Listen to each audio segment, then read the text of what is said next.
আসসালামু আলাইকুম। বাংলাদেশে অনেকগুলো ইসলামিক দল আছে। তারা সকলেই চায় যে এই দেশে ইসলাম কায়েম হোক, ইসলামের পক্ষে অনেক কথা বলে।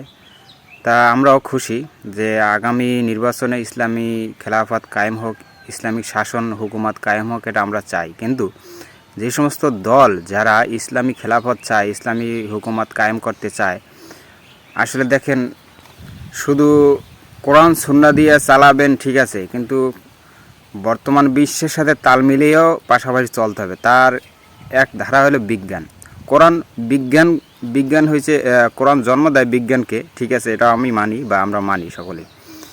কিন্তু বর্তমানে বিজ্ঞান আপনার নিজের জানা না থাকলে, কোরআন যে একটা বিজ্ঞান সেটা শুধু পইরা খাজেহান পইরা দোয়া খাজেহান পইরা যে ফু দিলে তো আর বিজ্ঞান তৈরি হবে না। আপনার বিজ্ঞান আগে শিখতে হবে। বাংলাদেশের মধ্যে যত ইসলামিক দল আছে তার ভিতরে সর্বদিক দিয়ে এক কথা অলরাউন্ডার ইসলামী ছাত্র শিবির আর জামাত ইসলাম। তারা যদি ক্ষমতা আসে, দেখেন কোরআন সুন্নাহর পাশাপাশি তাদের বিজ্ঞান জানা আছে।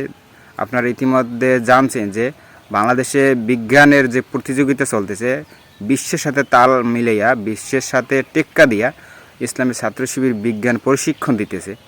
তাহলে কোরআনের পাশাপাশি বিজ্ঞান এবং কোরআন সমন্বয় করে প্লাস, তাহলে দেখা যায় এই রাষ্ট্রটা আন্তর্জাতিকভাবে উচ্চ লেভেলে যাওয়ার সম্ভাবনা থাকে। আমেরিকা বলেন বা নিউ ইয়র্ক বলেন, এরা এত আগাইছে কিভাবে, চীন এত আগাইলো কিভাবে? তারা বিজ্ঞানের উপরে ভর করে। দেখেন তারা কোরআনের হুকুমত কায়েম নাই, কিন্তু বিজ্ঞানের উপরে। কিন্তু বিজ্ঞান তো জন্ম নিছে কোরআন থেকে, কিন্তু কোরআন পাশাপাশি যদি বিজ্ঞান যদি না রাখেন, তাহলে শুধু কোরআন দিয়ে কি হবে বলেন? কোরআনের অর্থ তো বোঝা লাগবে, অর্থ ব্যাখ্যা কইরা বিশ্লেষণ কইরা তারপর কোরআনের হুকুমত কায়েম করা।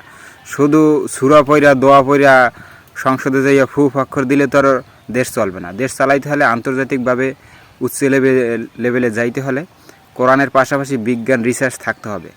আন্তর্জাতিকভাবে মাত্রা বড় করতে হলে, দেশটাকে আন্তর্জাতিকভাবে নিতে হলে বিজ্ঞান অবশ্যই প্রয়োজন পড়বে। তো একমাত্র ছাত্র শিবির সেই উদ্যোগ নিছে। যদি এরা ক্ষমতা যাইতে পারে, আমরা দোয়া করি যাতে আগামী দিন বাংলাদেশ ইসলামী ছাত্র শিবির জামাত ইসলাম ক্ষমতায় থাকে, আর ইসলামিক বাকি যে দলগুলো তারাও যাতে তাদের সাথে ঐক্য থাকে, সেই আহ্বান রাইখা আজকের মতো বিদায় নিছি।